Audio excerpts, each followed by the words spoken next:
부모 없이 자란 주제에 감히 우리 집안에 들어오겠다고? 미란의 차갑고 날카로운 목소리가 고급 레스토랑을 얼어붙게 만들었습니다. 28세 디자이너 은서는 4년을 사귄 남자친구의 어머니로부터 상견례 자리에서 공개적인 모욕을 당했죠. 할머니 손에 자랐다는 이유로, 부모가 없다는 이유로 무시당한 은서. 하지만 예비 시어머니는 알지 못했습니다. 그 소박해 보이던 할머니가 누구인지, 그리고 1분 뒤 자신이 무릎을 꿇고 살려달라고 빌게 될 줄은요. 과연 이 레스토랑에서 무슨 일이 벌어진 걸까요?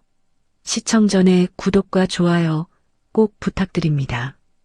영상 제작에 큰 힘이 됩니다. 오늘은 정말 중요한 날이었습니다. 은서는 거울 앞에 서서 몇 번이고 옷매무새를 고쳐 입었죠. 28세가 된 은서에게 오늘은 인생의 터닝 포인트가 될 수도 있는 날이었으니까요. 4년을 사귄 남자친구 준혁과의 상견례가 드디어 성사된 겁니다. 은서야, 너무 긴장하지 마. 내가 얼마나 멋진 아이인데. 옆에서 76세 옥자 할머니가 손녀의 어깨를 다독이며 말했어요. 할머니의 주름진 손은 따뜻했지만 미세하게 떨리고 있었습니다. 할머니도 긴장하고 계신 거죠. 할머니, 저 괜찮아요.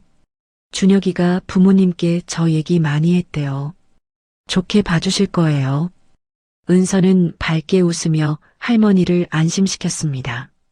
하지만 속으로는 불안감이 스멀스멀 올라오고 있었죠. 준혁의 아버지는 유명한 법무법인의 대표 변호사고 어머니는 강남에서 손꼽히는 사교계 인사라고 들었거든요. 은서는 어릴 적 부모님을 교통사고로 잃었습니다. 그때 은서의 나이 고작 5살이었죠. 친척들은 모두 뒷걸음질 쳤어요. 경제적으로 여유가 없다는 핑계를 댔지만 사실은 책임지기 싫었던 거였습니다. 그때 나선 사람이 바로 외할머니인 옥자였어요. 내가 키우겠어. 우리 은서는 내가 책임질 거야. 할머니는 당시 이미 53세였습니다. 노후를 준비해야 할 나이에 5살짜리 손녀를 떠안은 거죠. 하지만 할머니는 단 한 번도 후회하지 않았어요. 청소일, 식당 일 할 수 있는 모든 일을 하며 은서를 키웠습니다. 은서는 할머니의 사랑 속에서 밝고 성실한 아이로 자랐어요. 공부도 열심히 해서 장학금을 받으며 대학을 졸업했고 지금은 중견 디자인 회사에서 인정받는 디자이너로 일하고 있죠. 할머니, 이 옷 어때요? 너무 화려한가? 은서가 옷장 앞에서 고민하고 있자 할머니가 다가왔습니다. 아니야, 딱 좋아. 우리 은서가 세상에서 제일 예쁘다. 할머니의 눈에는 눈물이 글썽였어요. 이렇게 예쁘게 자란 손녀가 좋은 사람을 만나 행복해지는 모습을 보게 되다니. 할머니로서는 더 바랄 게 없었습니다. 할머니도 옷 입으셔야죠. 제가 맞춰드린 한복 입으세요. 은서는 할머니를 위해 특별히 한복을 맞춰뒀었어요. 고급스러운 자줏빛 저고리에 회색 치마였죠. 할머니는 처음에 거절했었습니다. 이 할머니한테 무슨 새 한복이 필요해? 있는 거 입으면 되지. 안 돼요, 할머니. 오늘 같은 날 새 옷 안 입으면 언제 입어요? 은서의 고집에 할머니는 결국 승낙했죠. 사실 할머니도 손녀의 상견례에 누가 되지 않고 싶었거든요. 두 사람은 몇 시간에 걸쳐 준비를 마쳤습니다. 은서는 단정하면서도 우아한 베이지색 원피스를 입었고 할머니는 새로 맞춘 한복을 곱게 차려입었어요. 출발 시간이 다가오자 은서의 휴대폰이 울렸습니다. 준혁이었죠. 은서야, 준비 다 됐어? 내가 지금 데리러 갈게. 응, 우리 집 앞에서 기다리고 있을게. 전화를 끊고 은서는 할머니를 바라봤습니다. 할머니의 얼굴에는 긴장감이 역력했어요. 할머니, 걱정 마세요. 준혁이 말로는 부모님이 정말 좋은 분들이래요. 그래, 우리 은서 말이 맞겠지. 할머니가 너무 긴장했나 보다. 하지만 할머니의 마음 한구석에는 어두운 예감이 자리 잡고 있었습니다. 지난 몇십 년간 세상을 살아오며 배운 게 있었죠. 부자들은 가난한 사람을 진심으로 대하지 않는다는 것을요. 30분 후 준혁의 차가 도착했습니다. 준혁은 차에서 내려 할머니께 정중히 인사했어요. 할머니, 안녕하세요. 오늘 멋지게 차려입으셨네요. 허허, 우리 은서 덕분이지. 준혁은 30세로 대기업 마케팅팀 과장이었습니다. 키가 크고 잘생긴 외모에 예의 바른 성격까지 갖춘 사람이었죠. 은서와는 회사 프로젝트를 함께하며 만났고 첫눈에 은서에게 반했다고 했어요. 처음에 은서는 준혁의 마음을 받아들이기 망설였습니다. 자신의 집안 배경이 부담스러웠거든요. 하지만 준혁은 단호했죠. 은서야, 나는 내 과거가 아니라 너라는 사람이 좋은 거야. 할머니께서 너를 이렇게 훌륭하게 키우셨잖아. 그 말에 은서는 용기를 냈고 4년이라는 시간 동안 두 사람은 서로를 더 깊이 알아갔습니다. 준혁은 할머니도 진심으로 대했어요. 명절 때마다 찾아뵙고 할머니의 건강을 챙기며 효자처럼 행동했죠. 차 안은 긴장감으로 가득했습니다. 은서는 손을 꼭 쥐고 창밖을 바라봤고 할머니는 무릎 위에 올려놓은 손을 계속 만지작거렸어요. 긴장 풀어, 은서야. 우리 부모님 정말 좋으신 분들이야. 준혁이 백미러로 은서를 바라보며 말했습니다. 하지만 준혁의 목소리에도 약간의 긴장감이 묻어났죠. 사실 준혁도 완전히 안심할 수는 없었어요. 어머니 미란이 워낙 까다로운 성격이었거든요. 특히 며느리감에 대해서는 더욱 엄격한 기준을 가지고 있었죠. 명문대 출신의 좋은 집안, 외모까지 완벽해야 한다는 게 어머니의 지론이었습니다. 준혁은 지난 몇 달 동안 부모님께 은서 이야기를 조금씩 흘렸어요. 성실하고 착하다는 것, 일도 잘한다는 것. 하지만 부모님이 없고 할머니 손에 자랐다는 사실은 최대한 늦게 말했죠. 어머니의 반응은 예상대로 차갑였습니다. 부모도 없는 애를 왜 사귀니? 집안 배경이 뭐니? 엄마, 그런 게 중요해? 은서는 정말 좋은 사람이야. 세상을 너무 순진하게 보는구나. 결혼은 개인끼리 하는 게 아니라 집안끼리 하는 거야. 하지만 준혁은 포기하지 않았어요. 계속해서 은서의 장점을 이야기하며 어머니를 설득했죠. 결국 어머니가 상견례를 승낙한 건 아버지의 중재 덕분이었습니다. 여보, 일단 한번 만나나 봐. 아들이 저렇게 좋아하는데. 차는 청담동의 고급 레스토랑 앞에 멈췄습니다. 한옥 스타일로 지어진 건물은 고풍스러우면서도 현대적인 멋이 있었어요. 입구에는 발레 파킹 서비스를 하는 직원들이 대기하고 있었죠. 여기 정말 좋은 곳이네. 할머니가 건물을 올려다보며 작게 중얼거렸습니다. 평생 이런 곳에 와본 적이 없었거든요. 할머니, 제가 모시고 들어갈게요. 은서가 할머니의 팔을 조심스럽게 잡았습니다. 세 사람은 레스토랑 안으로 들어갔어요. 내부는 더욱 화려했습니다. 은은한 조명 아래 전통 한지로 만든 장식들이 우아함을 더했죠. 직원이 다가와 공손히 인사했어요. 예약하신 김준혁 고객님이시죠? VIP룸으로 안내해드리겠습니다. 세 사람은 직원을 따라 복도를 걸었습니다. 은서의 심장은 점점 더 빠르게 뛰었죠. 드디어 준혁의 부모님을 만나는 순간이 다가온 겁니다. VIP룸 문이 열렸습니다. 안에는 이미 세 사람이 앉아 있었어요. 준혁의 아버지 태수, 어머니 미란, 그리고 여동생 다인이었죠. 아버지, 어머니, 여기 은서랑 할머니세요. 준혁이 먼저 인사를 했습니다. 은서와 할머니도 깊게 고개를 숙였어요. 안녕하세요. 은서입니다. 오늘 이렇게 시간 내주셔서 감사합니다. 저는 은서 할머니 옥자라고 합니다. 잘 부탁드립니다. 태수는 무표정하게 고개만 끄덕였고 미라는 두 사람을 위아래로 훑어봤습니다. 특히 할머니의 한복과 소박한 차림새를 유심히 관찰했죠. 다인은 휴대폰만 보며 인사도 제대로 하지 않았어요. 어서 앉으세요. 미란이 차갑게 말했습니다. 그 목소리에는 환영의 기색이 전혀 없었죠. 은서는 가슴이 철렁 내려앉는 걸 느꼈습니다. 이미 분위기가 좋지 않았거든요. 자리에 앉자마자 어색한 침묵이 흘렀습니다. 테이블 위에는 고급스러운 찻잔들이 놓여 있었고 은은한 꽃향기가 공간을 채우고 있었죠. 하지만 그 어떤 것도 차가운 분위기를 녹일 수는 없었어요. 은서 씨는 어느 대학 나오셨어요? 미란이 먼저 입을 열었습니다. 질문이라기보다는 신문에 가까운 어조였죠. 한양대학교 디자인학과 졸업했습니다. 그래요? 요즘 한양대도 들어가기 쉬워졌나 보네요. 미란의 말투에는 은근한 무시가 담겨 있었어요.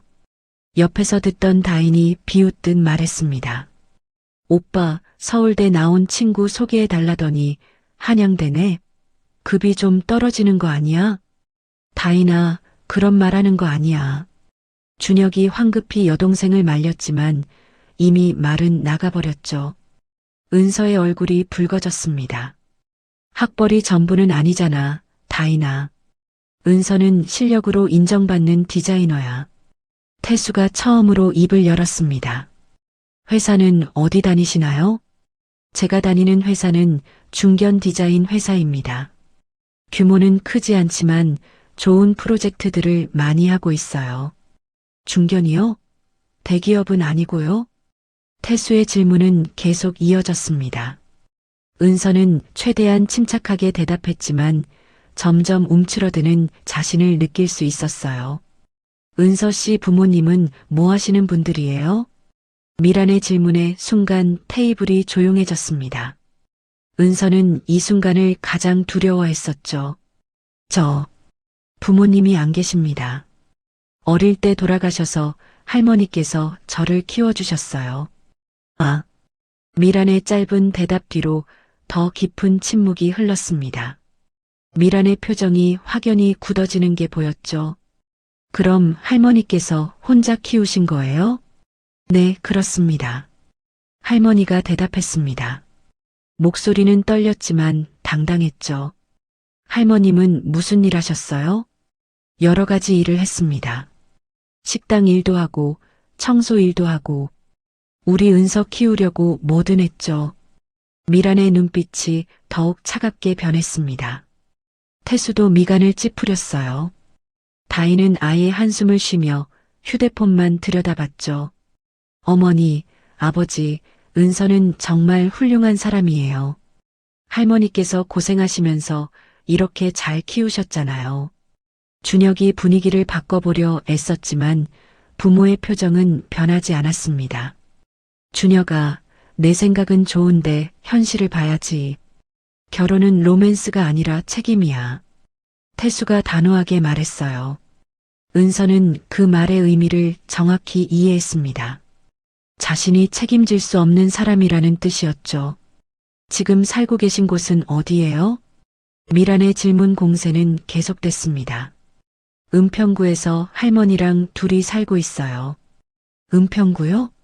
거기 집값 많이 떨어진 동네 아니에요? 미란의 말에 다인이 끼어들었습니다. 엄마, 거기 우리 회사 인턴 애들도 자취하는 동네잖아.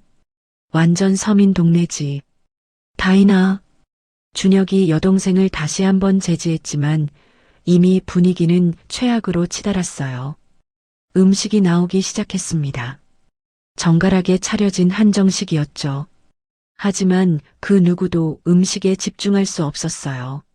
할머님, 입맛에 맞으세요? 미란이 물었습니다. 말은 정중했지만 목소리에는 진심이 없었죠. 네, 맛있습니다. 이런 좋은 음식 오랜만에 먹어봅니다. 할머니의 솔직한 대답에 미란의 입꼬리가 살짝 올라갔어요. 비웃음이었습니다. 그러시겠어요.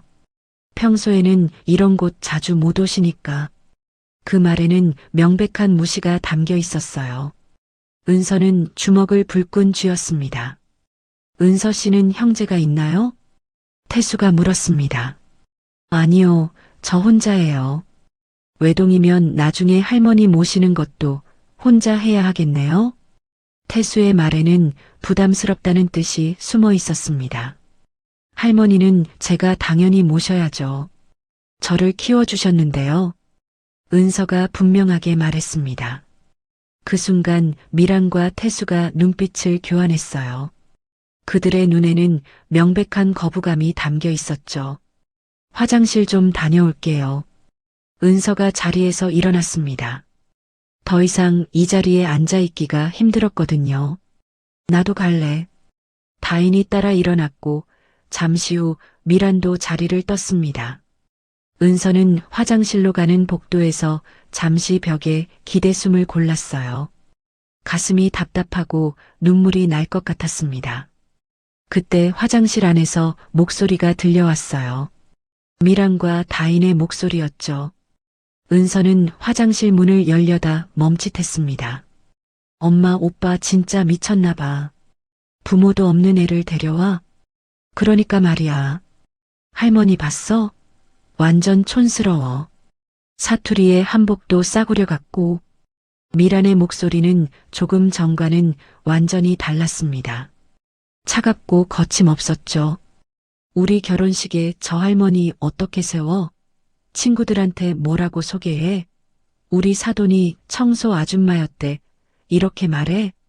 다인이 비웃으며 말했습니다. 절대 안 돼. 내가 오늘 확실히 정리할 거야. 준혁이가 이해하든 말든. 은서는 화장실 문 앞에서 굳어버렸습니다. 손이 떨리고 다리에 힘이 풀렸어요. 눈물이 주르륵 흘러내렸죠.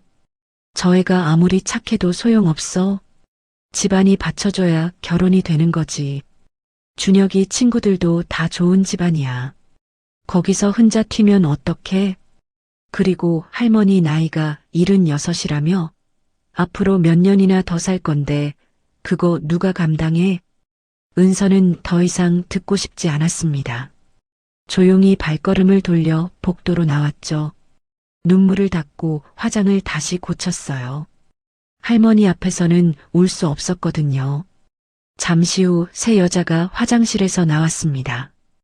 은서와 눈이 마주쳤지만 미란과 다인은 태연했어요. 은서가 자신들의 대화를 들었을 거라고는 생각하지 못한 거죠. 테이블로 돌아왔을 때 분위기는 더욱 냉랭했습니다. 준혁이 걱정스럽게 은서를 바라봤지만 은서는 괜찮다는 듯 미소를 지었어요. 자, 다들 오셨으니 이야기 좀 하죠. 미란이 입을 열었습니다. 목소리는 차갑고 단호했어요. 은서 씨, 제가 솔직하게 말씀드릴게요. 미란이 찻잔을 내려놓으며 말했습니다. 그 눈빛은 얼음장처럼 차가웠죠. 우리 집안은 대대로 법조계에 몸담아온 가문입니다. 제 시댁도 의사 집안이고요. 준혁이 아버지는 서울에서 손꼽히는 변호사시죠. 미란의 말은 계속 이어졌어요. 결혼이라는 건 단순히 두 사람이 좋아서 하는 게 아니에요. 집안과 집안이 만나는 거죠. 그래서 배경이 중요합니다. 어머니, 지금 무슨 말씀을? 준혁이 끼어들려 했지만 미란이 손을 들어 막았어요. 준혁아, 엄마 말 끝까지 들어. 은서 씨도 들어야 할 말이에요. 미란은 은서를 똑바로 바라봤습니다. 솔직히 말하면 부모 없이 자란 주제에 우리 아들한테 너무 과분한 것 같아요. 그 순간 테이블 위의 공기가 얼어붙었습니다. 은서의 얼굴이 창백해졌고 할머니는 숨을 멈춘 듯 굳어버렸죠. 어머니, 준혁이 벌떡 일어났습니다. 하지만 미라는 아랑곳하지 않았어요. 왜 그래, 준혁아? 엄마가 틀린 말했어? 결혼은 현실이야. 사랑만으로 되는 게 아니라고. 은서 씨 할머니가 아무리 고생하셨어도 그건 그거고 우리 집안 체면이 있잖아요. 친구들 만날 때마다 사돈이 청소 일하셨다고 소개할 수는 없는 노릇 아니에요? 다인이 거들었습니다. 맞아요, 오빠. 오빠 친구들 집안 봐요. 다 의사, 변호사, 사업가 집안이잖아요. 거기 가서 은서 언니 소개하면 우리 집안 레벨이 드러나는 거예요. 태수도 무겁게 입을 열었습니다. 준혁아, 우리가 은서 씨가 나쁜 사람이라고 하는 게 아니야. 단지 어울리지 않는다는 거지. 차라리 지금 정리하는 게 서로에게 좋아. 은서는 아무 말도 할 수 없었습니다. 목이 메었고 눈물이 쏟아질 것 같았거든요. 옆에서 할머니의 떨리는 숨소리가 들렸어요. 그리고 할머니 연세가 76이시라고요? 앞으로 10년, 20년 모셔야 하는데 그게 쉬운 일인가요? 미란이 차갑게 말했습니다. 우리 준혁이는 명문가 며느리를 맞아야 해요. 좋은 집안 배경에 좋은 학벌, 그리고 경제적으로도 안정된 집안 말이에요. 지금 우리 할머니를 모욕하시는 겁니까? 은서가 참았던 목소리를 터뜨렸습니다. 눈에는 눈물이 가득했지만 목소리는 떨리지 않았어요. 할머니는 저를 키우시느라 평생을 고생하셨어요. 쉬운 일 하나 없었죠. 새벽부터 밤늦게까지 일하시면서 저를 대학까지 보내셨어요. 그건 당연한 거 아니에요? 손녀를 키우는 게 뭐가 대단해요? 미란이 비웃듯 말했습니다. 제가 말하고 싶은 건 현실이에요. 은서 씨가 아무리 착하고 일을 잘해도 집안 배경은 안 변해요. 우리는 그런 배경을 가진 사람과 사돈 관계를 맺을 수 없어요. 엄마, 그만해. 준혁이 소리쳤습니다. 하지만 이미 돌이킬 수 없는 말들이 쏟아진 뒤였죠. 준혁아, 내가 나중에 엄마한테 고마워할 거야. 지금은 사랑에 눈이 멀어서 모르는 거야. 할머니가 조용히 자리에서 일어났습니다. 할머니의 손은 떨리고 있었지만 표정은 의외로 차분했어요. 은서야, 우리 가자. 할머니, 가자. 여기는 우리가 있을 곳이 아니구나. 할머니의 목소리는 낮았지만 단호했습니다. 은서도 자리에서 일어났죠. 은서야. 준혁이 은서의 팔을 잡으려 했지만 은서는 뿌리쳤어요. 손 떼요. 당신도 부모님 눈치만 보면서 저 말 한마디 제대로 못하잖아요. 은서의 말에 준혁은 할 말을 잃었습니다. 사실이었거든요. 그리고 미란 씨, 아주머니께서는 사람을 배경으로만 판단하시는군요. 겉만 보고 속은 보지 않으시고요.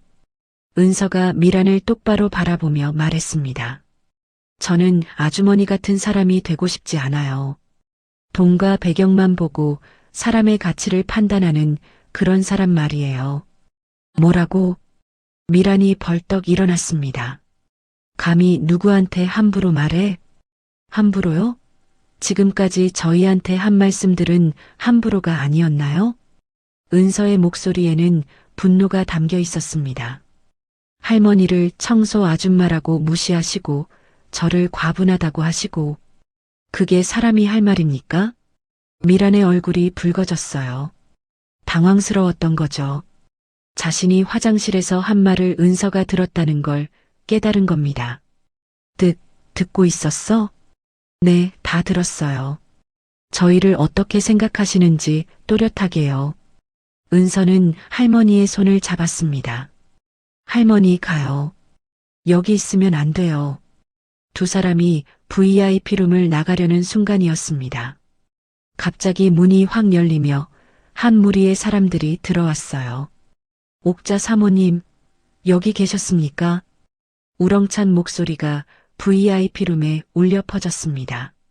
모두가 돌아봤죠. 문 앞에는 60대 중반으로 보이는 남성이 서 있었어요. 키가 크고 위험 있는 풍채에 고급스러운 정장을 입고 있었습니다. 뒤로는 비서로 보이는 사람들이 서너 명 따라와 있었죠. 회장님? 태수가 자리에서 벌떡 일어나며 놀란 표정을 지었습니다. 그 남자는 다름 아닌 강 회장이었어요.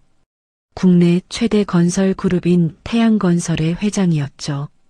강 회장님께서 왜 여기에? 미란도 당황한 얼굴로 말을 더듬었습니다. 태수의 법무법인은 태양건설과 오랜 거래 관계였거든요. 강 회장은 태순의 집안에게는 절대 함부로 대할 수 없는 인물이었죠. 그런데 강 회장은 태수 가족에게는 눈길도 주지 않았습니다. 곧장 옥자 할머니 쪽으로 걸어갔죠. 사모님, 제가 늦었습니다. 비서가 연락해서 이 근처 레스토랑에 계시다고 해서 찾아왔습니다. 강 회장의 목소리는 공손하기까지 했어요. 모두가 믿을 수 없다는 표정으로 그 장면을 지켜봤죠. 아이고, 회장님. 괜히 번거롭게 하셨네요. 할머니가 담담하게 대답했습니다. 마치 이런 상황에 익숙하다는 듯이요. 강 회장은 할머니 앞에 무릎을 꿇었습니다. 그리고 깊이 고개를 숙였어요. 사모님의 은혜는 죽어도 잊을 수 없습니다. VIP로 많은 충격으로 얼어붙었습니다. 국내 굴지의 재벌 그룹 회장이 한 노인 앞에 무릎을 꿇고 있는 모습이라니요. 회장님, 일어나세요. 사람들이 보잖아요. 할머니가 강 회장을 일으켜 세웠습니다. 회장님, 대체 이게 어떻게 된 일입니까? 태수가 떨리는 목소리로 물었습니다. 강 회장이 그제야 태수를 바라봤어요. 아, 태수 변호사님. 여기 계셨군요. 강 회장의 얼굴에서 공손함이 사라졌습니다. 차갑고 날카로운 표정으로 변했죠. 혹시 사모님께 실례를 한 건 아니시겠죠? 태수와 미란의 얼굴이 새하얗게 질렸습니다. 저희가 어떻게 감히. 미란이 더듬거리며 말했어요. 강 회장은 옥자 할머니를 바라보며 말했습니다. 여러분께 제대로 소개해드려야겠습니다. 이분은 제 생명의 은인이십니다. 강 회장이 과거 이야기를 꺼냈어요. 20년 전이었습니다. 제가 아직 건설 현장 소장으로 일하던 시절이었죠. 현장에 큰 화재가 났어요. 저는 불 속에 갇혔습니다. 강 회장의 목소리가 떨렸습니다. 그때 이분이 구해주셨어요. 자칫하면 돌아가실 수도 있는 상황에서 말이죠. 지나가던 길에 제 비명 소리를 들으시고 불 속으로 뛰어드셨습니다. 모두가 숨을 죽이고 강 회장의 이야기를 들었어요. 옥자 사모님께서 저를 끌어내지 않으셨다면 저는 그날 죽었을 겁니다. 지금의 태양건설도 없었겠죠. 강 회장이 다시 할머니를 향해 고개를 숙였습니다. 그 은혜를 어떻게 갚아도 부족합니다. 그래서 제가 사모님께 부탁드렸죠. 뭐든 필요한 게 있으면 말씀하시라고요. 할머니가 조용히 말했습니다. 회장님, 제가 사람 구한 게 특별한 일이 아니에요. 누구라도 그 상황이었으면 그랬을 거예요. 아닙니다, 사모님. 누구나 할 수 있는 일이 아닙니다. 목숨을 걸고 남을 구하는 건 특별한 용기죠. 강 회장이 태수를 날카롭게 바라봤습니다. 그런데 태수 변호사님, 방금 무슨 일이 있었던 겁니까? 사모님께서 화가 나신 것 같던데요. 태수는 말문이 막혔습니다. 얼굴에서 식은땀이 흘러내렸죠. 회장님, 그게... 강 회장의 비서가 조용히 회장에게 귓속말을 했습니다. 방금 전 상황을 누군가에게 보고받은 모양이었어요. 강 회장의 얼굴이 굳어졌습니다. 사모님의 손녀분을 모욕했다고요? 강 회장의 목소리는 얼음장처럼 차가웠습니다. 감히 누가 사모님 가족을 무시했습니까? 미란이 온몸을 떨며 앞으로 나섰습니다. 다리에 힘이 풀려 거의 주저앉을 듯 했죠. 회장님, 제가 잘못했습니다. 미란의 목소리는 떨렸어요. 몇 분 전까지만 해도 그렇게 당당하던 사람이 완전히 달라진 겁니다. 뭘 잘못했습니까? 강 회장이 차갑게 물었습니다. 은서 씨를, 사모님 손녀분을 무시했습니다. 부모가 없다고, 집안이 안 맞는다고, 미란의 목소리는 점점 작아졌어요. 계속하세요. 강 회장의 독촉에 미란은 더 이상 말을 잇지 못했습니다. 대신 무릎을 꿇었죠. 살려주세요, 회장님. 미란이 떨리는 목소리로 애원했습니다. 불과 1분 전까지만 해도 은서와 할머니를 무시하던 그 사람이 지금은 바닥에 무릎을 꿇고 있었죠. 제가 미쳤었습니다. 정말 죄송합니다. 태수도 황급히 아내 옆에 무릎을 꿇었어요.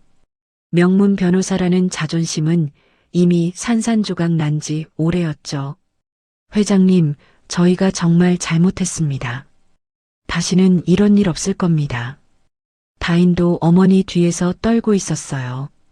대기업 인턴으로 일하는 자신의 미래가 이 순간에 달려있다는 걸 알았거든요. 준혁은 창백한 얼굴로 서 있었습니다. 은서를 바라봤지만 은서는 고개를 돌렸죠. 강 회장은 무릎 꿇은 세 사람을 내려다봤습니다. 표정은 차갑고 단호했어요. 태수 변호사님, 당신네 법무법인이 우리 그룹과 얼마나 오래 거래해왔죠? 15년입니다, 회장님. 태수가 떨리는 목소리로 대답했습니다. 그 15년 동안 우리가 당신 법무법인에 얼마나 많은 일을 맡겼는지 아십니까? 회장님의 은혜를 잊은 적 없습니다. 그런 사람이 어떻게 제 은인을 모욕할 수 있죠? 강 회장의 목소리에는 분노가 담겨 있었습니다. 정말 죄송합니다. 용서해 주십시오. 미란이 울먹이며 말했어요. 고급 화장은 눈물로 번지고 있었죠. 강 회장이 옥자 할머니를 바라봤습니다. 사모님, 어떻게 하시겠습니까? 제가 책임지고 처리하겠습니다. 할머니는 잠시 침묵했습니다. 그리고 조용히 말했어요. 회장님, 괜찮습니다. 사모님, 이 정도면 됐어요. 이 사람들도 교훈을 얻었을 겁니다. 할머니의 목소리는 차분했지만 단호했습니다. 사람을 겉모습으로 판단하면 안 된다는 것, 돈과 배경이 전부가 아니라는 것, 그걸 알았으면 됐어요. 할머니가 미란을 내려다봤습니다. 당신은 저를 청소 아줌마라고 무시했죠. 우리 은서를 과분하다고 했고요. 죄송합니다. 정말 죄송합니다. 미란은 계속 고개를 조아렸습니다. 저는 평생 청소 일도 하고 식당 일도 하면서 우리 은서를 키웠어요. 그게 부끄러운 일인가요? 아닙니다. 존경스러운 일입니다. 진심으로 그렇게 생각해요? 할머니의 질문에 미란은 대답하지 못했습니다. 진심이 아니라는 걸 할머니도 미란 자신도 알고 있었거든요. 사람은 어디서 왔는지가 아니라 어떻게 사는지가 중요합니다. 당신은 좋은 집안에서 태어나 좋은 교육을 받았지만 정작 사람을 대하는 법은 배우지 못했군요. 할머니의 말에 미라는 고개를 들 수 없었어요. 회장님, 저는 이 사람들을 용서할게요. 하지만 제 손녀와 이 집안은 인연이 아닌 것 같습니다. 할머니가 은서의 손을 잡았습니다. 은서야, 가자. 우리 갈 곳은 여기가 아니야. 할머니. 은서의 눈에서 눈물이 흘러내렸습니다. 할머니가 은서의 눈물을 닦아주었어요. 울지 마. 우리 은서는 당당해. 아무 잘못도 안 했잖아. 강 회장이 말했습니다. 사모님, 제 차로 모셔다 드리겠습니다. 고맙습니다, 회장님. 두 사람이 VIP룸을 나가려 할 때 준혁이 앞을 막아섰습니다. 은서야, 정말 미안해. 내가 너를 제대로 지켜주지 못했어. 은서가 준혁을 차갑게 바라봤습니다. 준혁 씨, 당신은 부모님이 저희를 모욕할 때 뭐 했어요? 그냥 눈치만 보고 있었잖아요. 그게 사랑한다면서 정작 중요한 순간에 지켜주지 못하면 그게 무슨 사랑이에요? 은서의 말에 준혁은 할 말을 잃었습니다. 그리고 준혁 씨 부모님께 전해주세요. 저는 과분한 사람이 아니에요. 오히려 준혁 씨 같은 사람이 저한테 과분했던 것 같네요. 은서가 할머니와 함께 VIP룸을 나갔습니다. 강 회장과 비서들이 뒤따랐죠. 남겨진 준혁 가족은 한동안 아무 말도 하지 못했어요. 태수가 먼저 입을 열었습니다. 이제 어떻게 되는 거야? 그의 목소리는 절망으로 가득했습니다. 태양건설과의 거래가 끊기면 법무법인은 큰 타격을 입을 게 분명했거든요. 엄마 때문이야. 엄마가 괜히 나서서 저런 말을 하니까. 다인이 어머니를 비난했습니다. 너도 거들었잖아. 미란이 소리쳤어요. 가족끼리 서로를 탓하기 시작했습니다. 불과 1시간 전만 해도 은서 가족을 무시하며 당당하던 사람들이 이제는 서로를 비난하고 있었죠. 준혁은 의자에 주저앉았습니다. 4년을 함께한 은서를 이렇게 잃게 될 줄은 몰랐어요. 가장 중요한 순간에 은서를 지켜주지 못한 자신이 한없이 작아 보였죠. 레스토랑 밖에서 강 회장의 고급 세단이 대기하고 있었습니다. 사모님, 편히 앉으십시오. 강 회장이 직접 문을 열어드렸어요. 은서와 할머니가 차에 탔죠. 차가 출발하자 은서는 참았던 눈물을 쏟아냈습니다. 할머니, 죄송해요. 쟤 때문에. 은서야, 내 잘못이 아니야. 할머니가 은서를 꼭 안아주었습니다. 사람은 어디서 태어났는지가 중요한 게 아니야. 어떻게 사는지가 중요하지. 우리 은서는 당당해. 강 회장이 백미러로 두 사람을 바라보며 조용히 말했습니다. 사모님, 은서 씨도 사모님을 많이 닮으셨군요. 강인하고 품격 있으십니다. 고맙습니다, 회장님. 그리고 은서 씨, 제 조카를 소개해드리고 싶습니다. 의사인데 정말 좋은 친구예요. 은서가 고개를 들었습니다. 강 회장이 미소 지으며 말했죠. 진짜 좋은 사람은 겉이 아니라 속을 보는 법입니다. 제 조카는 그런 사람이에요. 상견례가 끝난 다음 날부터 준혁 가족에게는 이상한 일들이 벌어지기 시작했습니다. 가장 먼저 타격을 받은 사람은 태수였어요. 출근하자마자 사무실로 전화가 걸려왔죠. 태수 변호사님, 태양건설 측에서 연락이 왔습니다. 법무법인 대표 비서의 목소리는 떨리고 있었어요. 계약을 해지하겠답니다. 모든 진행 중인 사건도 다른 로펌으로 이관한다고요. 뭐라고? 태수는 귀를 의심했습니다. 태양건설은 법무법인 전체 매출의 35%를 차지하는 핵심 고객이었거든요. 이유가 뭡니까? 특별한 설명은 없었습니다. 다만 더 이상 협력이 어렵다는 통보만 받았습니다. 태수는 급히 강 회장에게 전화를 걸었어요. 하지만 비서가 받았죠. 회장님께서는 통화가 어렵다고 하셨습니다. 잠깐만요. 제가 직접 사과드리겠습니다. 어제 일은 정말 실수였어요. 태수의 목소리는 다급했습니다. 변호사님, 회장님께서는 이미 결정을 내리셨습니다. 더 이상 연락하지 말아주시기 바랍니다. 전화가 끊겼어요. 태수는 멍하니 휴대폰을 쥐고 있었죠. 그날 오후 법무법인 동료 변호사들이 태수를 찾아왔습니다. 태수 변호사, 대체 무슨 일이 있었던 겁니까? 태양건설이 왜 갑자기 계약을 해지한 겁니까? 저도 당신 개인적인 일 때문에 법무법인 전체가 피해를 보는 건 아니겠죠? 동료들의 따가운 시선이 태수를 짓눌렀습니다. 법무법인 대표는 태수를 사무실로 불렀어요. 태수 변호사, 이번 일로 우리 법무법인이 큰 타격을 입었습니다. 책임을 지셔야 할 것 같습니다. 대표님, 일단 주요 업무에서는 빠지십시오. 그리고 앞으로 거치는 다시 논의하겠습니다. 태수는 그날 집에 일찍 돌아왔습니다. 얼굴은 창백했고 걸음걸이는 휘청거렸죠. 집에서는 미란이 전화기를 붙잡고 있었어요. 표정이 좋지 않았습니다. 여보, 무슨 일이야? 태수가 묻자 미란이 울먹이며 대답했어요. 내 친구들이 다 연락을 끊어버렸어. 모임에서도 제외됐고, 백화점 VIP 라운지 출입도 제한됐대. 뭐? 담당 매니저가 전화했어. 회원 자격이 정지됐다고. 이유는 말 안 해주더라. 미란의 목소리는 떨렸습니다. 그녀에게 사교 모임은 삶의 전부였거든요. 그게 다가 아니에요. 다인이 방에서 나오며 소리쳤습니다. 얼굴은 눈물로 범벅이었죠. 회사에서 인턴 계약 해지됐어. 갑자기 평가가 바뀌었대. 뭐라고? 태수가 놀라 물었습니다. 분명히 정규직 전환 예정이라고 했잖아. 그런데 갑자기 부적격 판정이 나왔다는 거야.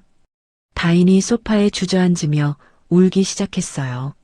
내 친구들은 다 합격했는데 나만 떨어졌어.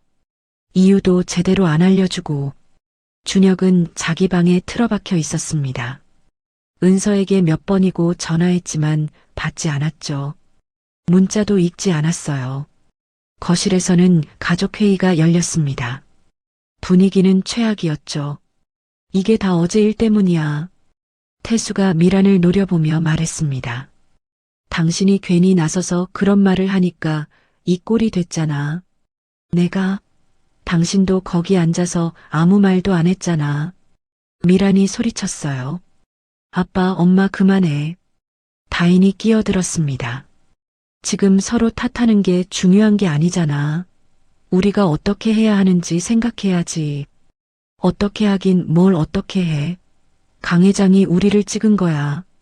태수의 목소리에는 절망이 묻어났습니다. 그 할머니가 그냥 평범한 할머니가 아니었어. 강 회장의 생명의 은인이라고 했잖아. 미란이 떨리는 목소리로 말했어요. 우리가 건드리면 안 되는 사람을 건드린 거야. 며칠이 지나자 상황은 더욱 악화됐습니다. 태수는 법무법인에서 사실상 퇴출됐어요. 파트너 변호사 자리에서 물러나고 단순 고문 역할만 맡게 됐죠. 월급은 절반 이하로 줄었습니다. 미라는 집에만 틀어박혀 지냈어요. 친구들에게 전화해도 모두 피했거든요. 한때 자신을 따르던 사람들이 이제는 연락조차 받지 않았죠. 다인은 다른 회사에 이력서를 냈지만 번번이 떨어졌습니다. 이상하게도 서류는 통과하는데 면접에서만 계속 탈락했어요. 언니, 나 면접 또 떨어졌어. 다인이 미란에게 말했습니다. 이력서는 괜찮다는데 면접만 가면 분위기가 이상해져. 마치 누가 미리 뭔가 말해놓은 것처럼. 미란은 대답하지 않았습니다. 왜 그런지 알고 있었거든요. 준혁은 회사에서도 눈치가 보였습니다. 동료들이 자신을 피하는 게 느껴졌죠. 준혁아, 너희 아버지 법무법인에서 큰일 났다며? 선배 하나가 조심스럽게 물었습니다. 강 회장이랑 문제가 생겼다던데? 무슨 일이야? 준혁은 대답할 수 없었습니다. 어떻게 설명하겠어요?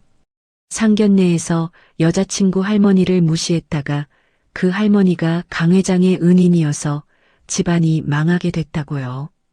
한 달이 지났습니다. 준혁 가족의 경제 상황은 급속도로 나빠졌어요. 여보, 이제 진짜 심각해. 미란이 가계부를 펼치며 말했습니다.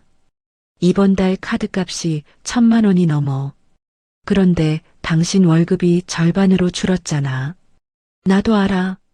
태수가 짜증스럽게 대답했습니다. 예금도 다 깨먹었어. 이제 남은 건 적금밖에 없는데 그것도 얼마 안 가. 미란의 목소리는 떨렸습니다. 그럼 이 집은 어떻게? 월세가 얼마인데? 집값이 계속 오르던 강남 아파트였지만 이제는 부담만 되는 공간이었죠. 이사 가야 할 것 같아. 태수가 무겁게 말했습니다. 이사를 어디로? 좀 더 작은 곳으로. 월세가 적은 데로 가야지. 미란의 얼굴이 창백해졌어요. 강남을 떠난다는 건 자신의 정체성을 잃는 것과 같았거든요. 다인도 절망적이었습니다. 취업도 안 되고 친구들도 자신을 피했죠. SNS에서도 친구들이 자신을 언팔로우하기 시작했어요. 어느 날 저녁 가족이 모여 저녁을 먹고 있을 때였습니다. 우리가 잘못한 거야. 준혁이 조용히 말했습니다. 뭐? 태수가 아들을 바라봤어요. 은서한테, 할머니한테 우리가 잘못한 거야. 사람을 배경으로 판단하고 무시하고 그게 잘못이었어. 지금 와서 그런 소리 해봤자 뭐해. 미란이 소리쳤습니다. 이미 다 끝난 일이잖아. 아니야, 엄마. 아직 안 끝났어. 준혁이 자리에서 일어났습니다. 내가 찾아가서 사과할 거야. 제대로 된 사과를 받아주겠어? 그 사람들이? 다인이 비웃듯 말했습니다. 모르겠어. 하지만 해야 할 일이야. 준혁은 그날 밤 은서의 집 주소를 찾았습니다. 은평구의 작은 빌라였죠. 다음 날 아침 준혁은 은서의 집 앞에 섰습니다. 초인종을 누르려다 손을 멈췄어요. 용기가 나지 않았거든요. 하지만 이대로 포기할 수는 없었죠. 초인종을 눌렀습니다. 잠시 후 문이 열렸어요. 옥자 할머니가 서 있었습니다. 누구시죠? 할머니는 준혁을 알아봤지만 모르는 척했어요. 저 준혁입니다. 은서를 만나러 왔습니다. 은서는 없어요. 그리고 만나고 싶어 하지도 않을 거예요. 할머니가 문을 닫으려 했습니다. 준혁이 급히 말했죠. 할머님, 정말 죄송합니다. 제가 잘못했어요. 준혁의 목소리는 떨렸습니다. 제가 가장 중요한 순간에 은서를 지켜주지 못했어요. 부모님 눈치만 보고 비겁했어요. 할머니는 준혁을 바라봤습니다. 눈빛은 차가웠죠. 지금 와서 사과한다고 뭐가 달라지나요? 저도 압니다. 하지만 그래도 말씀드려야 할 것 같아서요. 정말 죄송합니다. 준혁이 깊이 고개를 숙였습니다. 부모님도 정말 후회하고 계세요. 잘못을 깨달았어요. 후회요? 할머니의 목소리에 비웃음이 섞였습니다. 강 회장님 때문에 손해를 보니까 후회하는 거 아니에요? 준혁은 할 말이 없었습니다. 사실이었거든요. 진짜 후회는 다른 사람에게 상처를 줬다는 걸 깨닫는 거예요. 손해를 봐서 후회하는 게 아니라요. 할머니의 말에 준혁은 고개를 들 수 없었어요. 돌아가세요. 은서는 이제 새로운 인연을 만났어요. 우리를 진심으로 존중해주는 사람이요. 문이 닫혔습니다. 준혁은 한동안 그 자리에 서 있었죠. 상견례 사건 이후 2달이 지났습니다. 은서는 처음에는 힘들어했지만 점차 일상을 되찾아갔어요. 은서 씨, 이번 프로젝트 정말 잘하셨어요. 회사 팀장이 칭찬했습니다. 은서는 일에 몰두하며 상처를 치유하고 있었죠. 어느 날 강 회장에게서 연락이 왔습니다. 은서 씨, 시간 되시면 저녁 한번 같이 하시겠어요? 제 조카를 소개해드리고 싶습니다. 은서는 처음에 거절하려 했어요. 아직 새로운 만남을 시작할 준비가 안 됐거든요. 하지만 할머니가 말했습니다. 은서야, 한번 만나보는 게 어때? 회장님이 소개하는 사람이면 분명 좋은 사람일 거야. 할머니, 준혁이 때문에 상처받은 거 알아. 하지만 그것 때문에 좋은 인연까지 놓치면 안 되지. 할머니의 말에 은서는 만남을 수락했습니다. 약속 장소는 조용한 한식당이었어요. 강 회장과 함께 온 남자는 30대 초반으로 보였습니다. 키가 크고 지적인 인상이었죠. 은서 씨, 제 조카 현우입니다. 서울대 병원에서 외과 의사로 일하고 있어요. 안녕하세요, 이현우입니다. 현우가 정중하게 인사했습니다. 미소는 따뜻했고 눈빛은 진실해 보였어요. 안녕하세요, 은서입니다. 은서 씨가 디자이너시라고 들었습니다. 어떤 작업을 주로 하시나요? 현우의 질문은 자연스러웠습니다. 은서는 자신의 작업에 대해 설명하기 시작했죠. 대화가 이어지면서 은서는 현우가 준혁과는 다르다는 걸 느꼈습니다. 현우는 진심으로 은서의 이야기에 귀 기울였거든요. 집안 배경이나 학벌에 대해서는 전혀 묻지 않았어요. 은서 씨 할머님께서 손녀분을 정말 훌륭하게 키우셨네요. 삼촌께 할머님 이야기 많이 들었어요. 현우의 말에는 진심 어린 존경이 담겨 있었습니다. 저희 할머니는 정말 대단하신 분이세요. 은서의 목소리가 떨렸습니다. 할머님을 만나 뵙고 싶습니다. 제가 직접 인사드리고 싶어요. 현우의 말에 은서는 놀랐어요. 준혁은 4년을 사귀면서도 할머니를 제대로 된 가족으로 대하지 않았거든요. 하지만 현우는 첫 만남부터 할머니를 만나고 싶다고 했죠. 며칠 후 현우는 정말로 할머니를 찾아왔습니다. 손에는 고급 한과와 건강식품을 들고 있었어요. 할머님, 처음 뵙겠습니다. 이현우입니다. 현우가 깊이 인사했습니다. 할머니는 현우를 바라보며 미소 지었어요. 어서 오세요. 우리 은서 얘기 많이 들었어요. 할머님께서 은서 씨를 정말 잘 키우셨습니다. 은서 씨는 착하고 성실하고 할머님을 많이 닮으셨어요. 현우의 말에 할머니의 눈가가 촉촉해졌습니다. 과찬이세요. 아닙니다. 제 주변에 부모님 슬하에서 자랐어도 은서 씨만큼 훌륭한 사람 많지 않습니다. 사람은 환경이 아니라 마음이 중요한 거니까요. 현우의 말에 은서는 가슴이 뭉클했습니다. 이 사람은 진짜로 자신과 할머니를 존중하고 있었거든요. 그날 이후 현우와 은서는 자주 만났습니다. 현우는 바쁜 의사 스케줄 속에서도 시간을 내서 은서를 만났죠. 은서 씨, 오늘 수술이 늦게 끝나서 죄송해요. 괜찮아요. 수고하셨어요. 두 사람은 병원 근처 조용한 카페에 앉았습니다. 은서 씨는 가족이 정말 중요한 사람이네요. 할머님 이야기할 때 눈빛이 달라져요.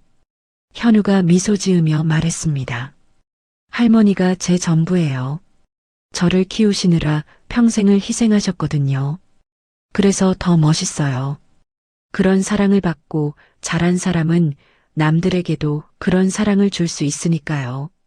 현우의 말에 은서는 얼굴이 붉어졌습니다. 몇 달이 흘렀습니다. 두 사람의 관계는 점점 깊어졌죠.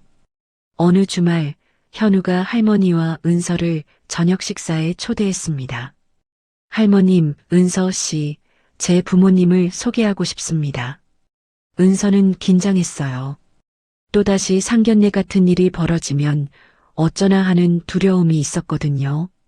걱정 마세요. 우리 부모님은 정말 좋으신 분들이에요.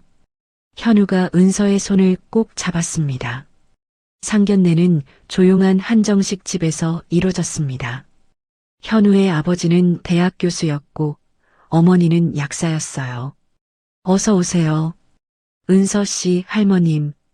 현우한테 이야기 많이 들었어요. 현우 어머니가 따뜻하게 맞이했습니다. 아버지도 정중하게 인사했죠. 할머님, 손녀분을 정말 훌륭하게 키우셨습니다. 현우가 은서 씨 자랑을 얼마나 하는지 몰라요. 고맙습니다. 할머니는 조심스럽게 대답했습니다. 아직도 지난번 상견례의 기억이 생생했거든요. 하지만 현우의 부모는 달랐습니다. 그들은 진심으로 은서와 할머니를 존중했어요. 은서 씨, 디자인 작업이 정말 멋지더라고요. 현우가 보여줬어요. 감사합니다. 우리 현우가 은서 씨 만나서 정말 행복해 보여요. 엄마로서 그게 제일 중요해요. 현우 어머니의 말에는 진심이 담겨 있었습니다. 식사가 끝난 후 현우 아버지가 할머니께 말했습니다. 할머님, 손녀분을 그렇게 키우시느라 고생 많으셨습니다. 앞으로는 저희도 할머님을 모시고 싶습니다. 할머니의 눈에서 눈물이 흘러내렸어요. 이렇게 진심으로 대해주는 사람들을 만난 게 처음이었거든요. 그날 밤 집으로 돌아온 은서와 할머니는 한동안 말이 없었습니다. 은서야, 현우 씨는 정말 좋은 사람인 것 같다. 할머니가 조용히 말했습니다. 네, 할머니. 저도 그렇게 생각해요. 이번엔 할머니가 안심하고 지켜볼 수 있을 것 같아. 할머니의 미소에는 평온함이 담겨 있었습니다. 6개월이 흐른 어느 봄날, 현우가 은서에게 프로포즈했습니다. 은서 씨, 저와 결혼해 주시겠어요? 한강공원의 벚꽃 나무 아래에서였죠. 현우는 무릎을 꿇고 반지를 내밀었어요. 은서는 눈물을 흘리며 고개를 끄덕였습니다. 네, 좋아요. 두 사람은 포옹했고 주변 사람들이 박수를 쳤습니다. 집에 돌아와 할머니께 소식을 전하자 할머니는 기쁨의 눈물을 흘렸어요. 우리 은서가 드디어 좋은 사람 만났구나. 할머니, 다 할머니 덕분이에요. 결혼 준비가 시작됐습니다. 현우 가족은 모든 과정에서 은서와 할머니를 존중했어요. 은서 씨, 결혼식은 어떤 스타일로 하고 싶으세요? 현우 어머니가 물었습니다. 저는 소박하게 하고 싶어요.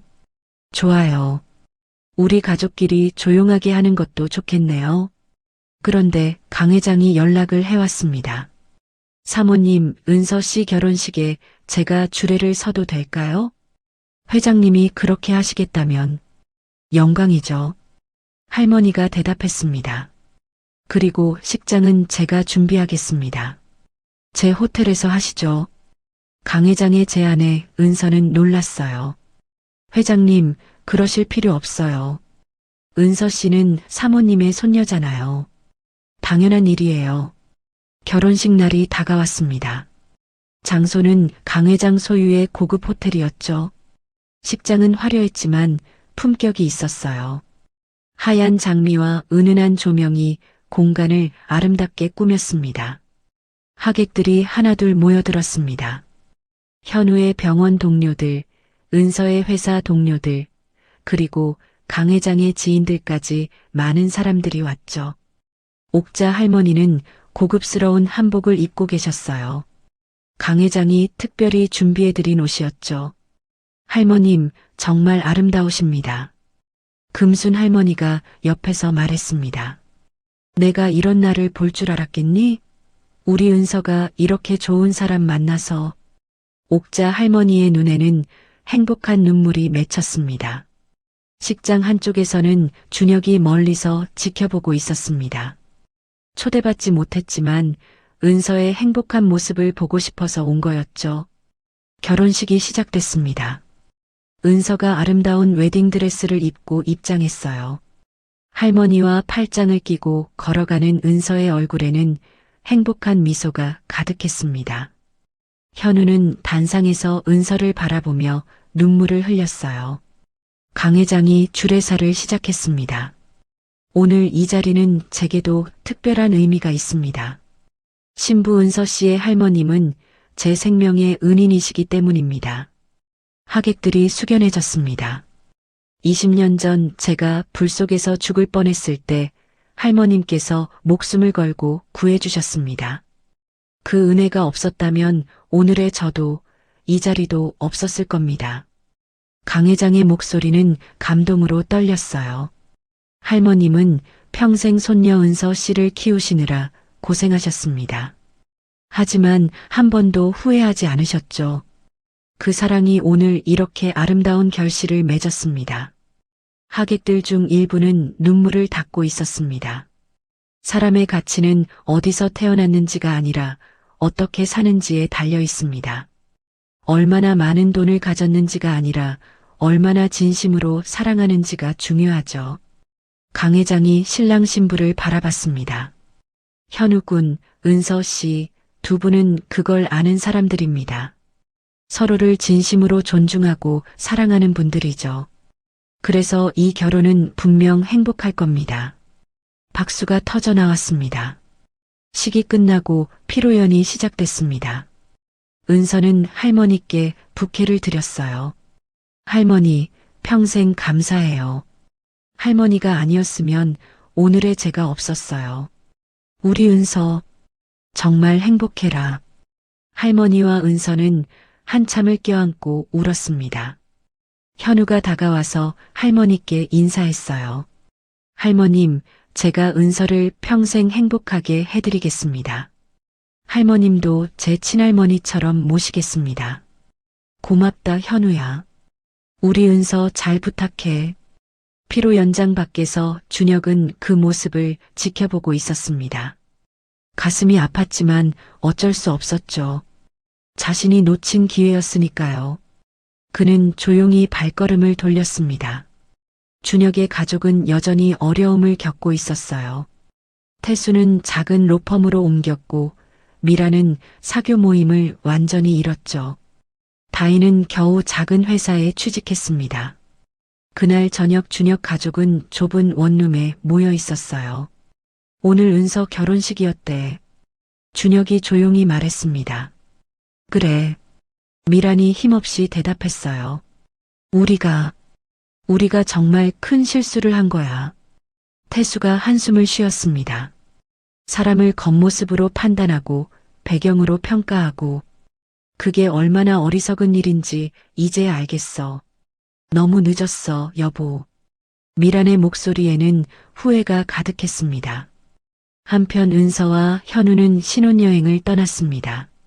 할머니는 현우 부모님과 함께 지내기로 했죠. 할머님, 편히 계세요. 저희가 잘 모시겠습니다. 현우 어머니가 정성껏 할머니를 돌봤습니다. 몇 달 후 은서는 임신 소식을 전했어요. 할머니, 제가 엄마가 될 거예요. 할머니는 기쁨의 눈물을 흘렸습니다. 우리 은서가 엄마가 되다니. 할머니는 이제 죽어도 여한이 없겠다. 할머니, 그런 말씀 마세요. 오래오래 사셔야죠. 그래, 증손주 얼굴 봐야지. 금순 할머니가 찾아왔을 때 옥자 할머니는 행복한 미소를 지었습니다. 금순아, 우리 은서 정말 행복해 보이지?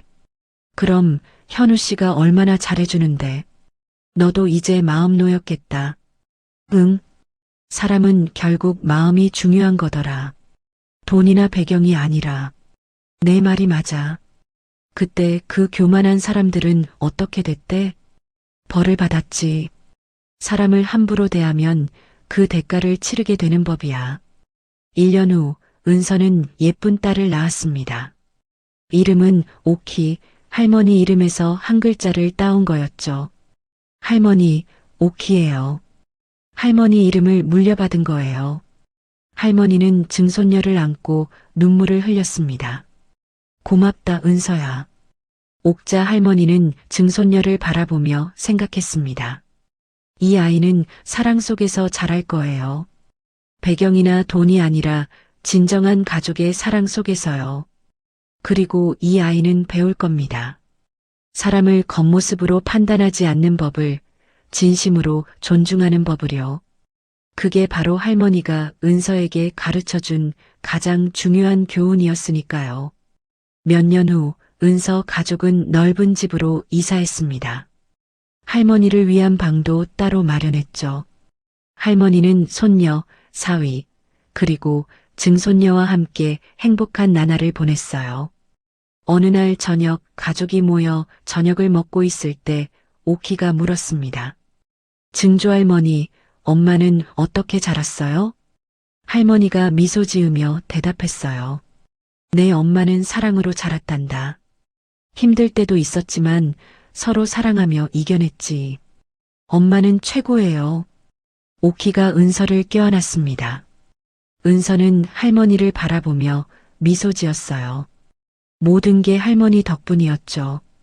그날 밤 할머니는 창밖을 바라보며 조용히 중얼거렸습니다. 사람은 어디서 왔는지가 아니라 어떻게 사는지가 중요해. 그리고 진심으로 사랑하는 마음이 가장 큰 힘이야. 할머니의 말은 진리였습니다. 그리고 그 진리는 계속 이어질 거예요. 오늘 이야기가 좋으셨다면 구독과 좋아요, 알람 설정 잊지 마시고 소중한 댓글 하나가 큰 힘이 됩니다. 시청해주셔서 진심으로 감사드립니다.